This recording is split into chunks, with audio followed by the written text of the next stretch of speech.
Hello, everyone. This is Rick, and welcome to Astral Club. This is Rick's early astral projections. My dead dog Sarge. Before we get into it, just want to mention Patreon. If you'd like to support the channel, you can certainly do so on Patreon. When you join, you get advanced podcasts on Sunday. You get a chat function to talk with everybody and a direct mail for questions for me. And if that is of interest, just go down to the description and click on the Patreon icon. Next up, private astral projection lessons. If you'd like a lesson, learn how to astral project, be glad to work with you. Work with folks now all over the world. All you have to do is go to the description. There's an email there. Just ask for more information. Lastly, I just want to mention playlists. Don't forget, we got plenty of playlists, by categories: space and aliens, time travel, Q&A, astral guide school, and interviews with non-humans. Check it out. Okay, let's get into it. This is the second in my series of stories about my early days as a child astral projecting. I think I was probably around 10 years old for this particular one. I was flying down the back of our neighborhood, in between the houses and the woods, the backwoods, when I spotted something that I hadn't expected necessarily. I saw a neighbor's dog, Sarge, that I knew had died about a year ago. Sarge was a friendly German Shepherd, and I would often go down to the neighbor's house and kind of play around with Sarge. He was just such a friendly dog, and he was just a lot of fun. So when I saw him there in the backyard, I decided to land and see what I could, do about him. I walked through the fence into where he was actually lying down, looking rather glum. When he saw me, he stood up and kind of freaked out and was wagging his tail back and forth. And I could see that, obviously, he'd been hanging around for the last year, and everyone had, been ignoring him because they couldn't see him. Luckily, of course, I could in my astral body. So, I gave him all kinds of pets, and I hugged him, and we actually spent a few minutes just kind of catching up because he was just so darn excited. When he calmed down a little bit, I thought to myself, well, maybe I'll take him out to play, because right now he's just lonely, just sitting there in the yard. So I walked out of the fence again. I walked right through the fence, and I expected him to follow me, but he didn't. He stayed on the other side of the fence. So I thought to myself, oh, that's right. He's dead, but he's a dog. He probably thinks he's, captured by this fence. So I went back through the fence again, and I picked him up and tried to walk through the fence, but I would get through it, but he would not. I think he just didn't believe that that was possible. And because of that belief, he couldn't go through the fence. So what I did is I picked him up. Luckily, in the astral, it's easy to pick things up that might otherwise be heavy in the physical. So I picked him up, and I kind of covered his eyes so that he couldn't see. So then we just walked through the fence. Once we were on the other side of the fence, I just ran down to this field that we used to play at, and he followed me, and I threw a stick, and he'd go fetch it and bring it back, and he just seemed to be having a heck of a fun time. We ran around. We ran down to the schoolyard where I used to go quite a bit, and I tried to teach him how to fly, but he just didn't get it. I would fly at about, say, 6 foot above the ground, trying to get him to, leap up and follow me. But he wouldn't. All he would do is just kind of chase me around, which was fine. I mean, he obviously enjoyed it. He thought it was a cool game, and just ran after me, barking, and you could tell he was having a great time. I tried to communicate with him telepathically, but I'm not sure I got through. I'm not sure he was able to understand my telepathy. So the way I interacted with him was through basic hand motions, like you might extend to a dog, like come here, that kind of thing. Like maybe you'd pat your legs, or you'd motion for him to follow, and those things he could definitely follow. I materialized a ball, and I would throw that. He'd go running after it and knock it around a bit, and then eventually he'd grab onto it and bring it back to me. So it was a lot of fun, and I could tell that my time on the Astral was getting short. So I took him back and put him back inside the yard because I really didn't know what else to do with him at that point. Then I returned to my body. We had a number of adventures after that.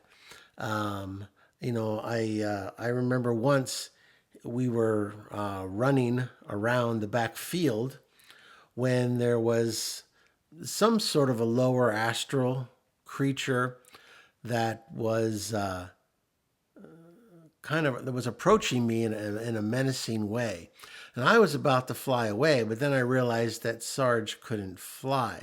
So I stood my ground, and I could feel that Sarge, that his hackles were kind of going up, and that he was he'd seen this lower astral creature. When the creature got closer, Sarge gave a warning bark and then went right after him. The lower astral creature, whatever it was, took off. And eventually Sarge just came back to me all proud of himself, wagging his tail. And of course, I thanked him and I petted him, and he was quite proud of himself. I materialized the ball again and threw it, and he went after it a few times. And then one time when I threw it, he just stopped midway to the ball, and he was staring off at something.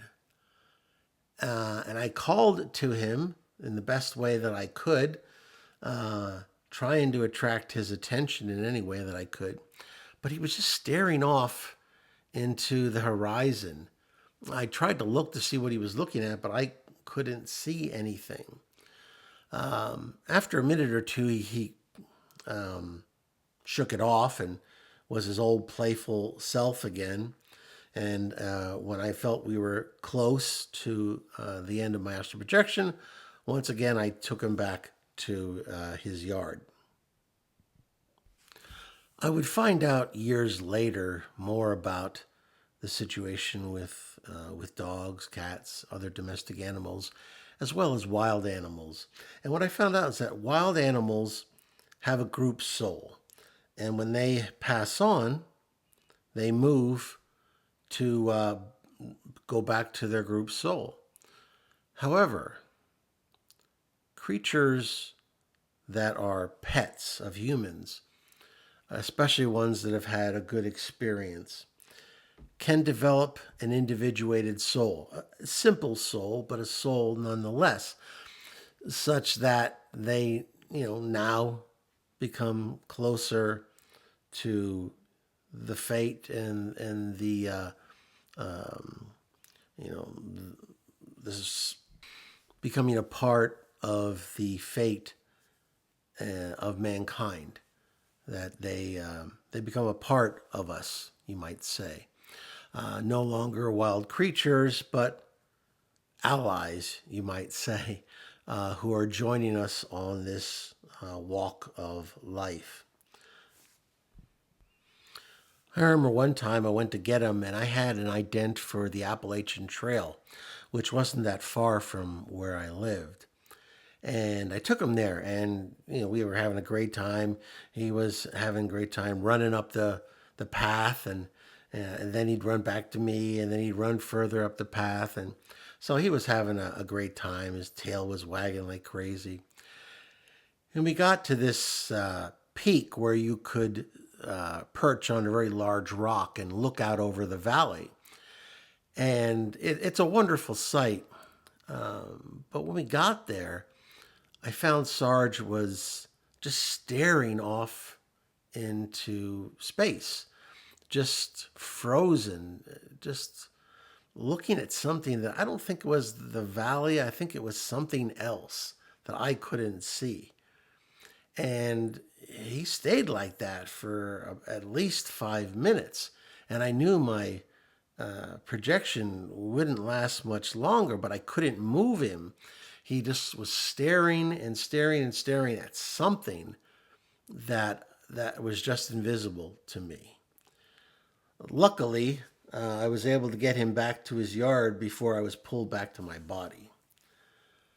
After that adventure, I started thinking about that it wasn't fair to have him there just waiting on me to astral project and go down to him to play with him for a handful of minutes. So I started thinking about, is there somewhere I could take him? I remember at that time I had met an entity that I had encountered that was a natural type entity, and I'd encountered it in the woods. It was very shy, and I was only able to get a few words out of it. But I reestablished contact with this little, you might call it a sprite, something like that. And I asked, was there a place that I could take this this pet of mine, Sarge, so that he wouldn't just be waiting on me to come and get him? And this entity, who I would never see again, gave me an ident. And the next time I projected, I went down to Sarge. And once again, he was staring off into the woods from his yard, but he wasn't seeing the woods. He was seeing something, once again, that I could not see. Eventually, he came out of it, and I told him, I said, Sarge, let's go. And, he, like I said, he got out of it, and he followed me. And I held on to him, and I homed in on that ident. When we got there, I realized it was some level of the astral plane, and it was a beautiful field. The sun was out, and there was all kinds of dogs of all descriptions just running around and playing with each other. And Sarge seemed entranced by all of these dogs and this particular place. It was hard to get his attention, and I could tell he was waiting for something. And he looked up at me, and I was conflicted, but I knew I couldn't continue making him wait for me.